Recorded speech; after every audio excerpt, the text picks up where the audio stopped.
Oui, bite Blaze Rwanda. ni sawa. amakoro Neza.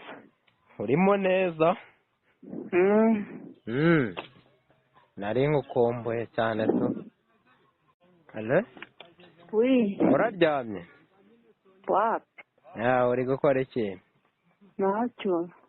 waza se nkakugwiramo Blaze Rwanda. uri tayari nze nkugwiremo se Ngaho.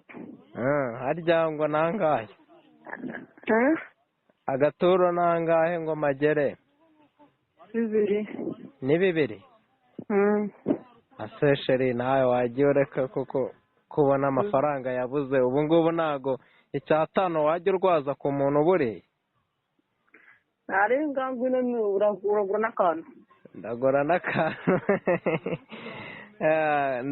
nakubita nka butatu ziburataka mfite Nari nyine ngusimbuka. urimo neza ariko fureshi tu Nari nyine simbukuzo tu.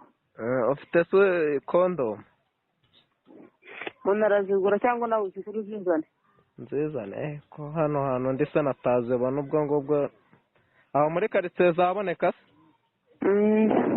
harya ngo ni mu byapa aho ngaho ukigera mu byapa hino gatoya aho ngaho zigura ngahe hari aho ugurisha kamwe ijana hari n'aho ugurisha tubiri dutatu sekisi.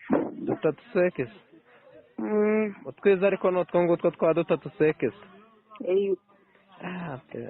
ndumva nshyushya bya danje kanze ndebe ukuntu nakwigenza cyane ntarebe Blaze Rwanda.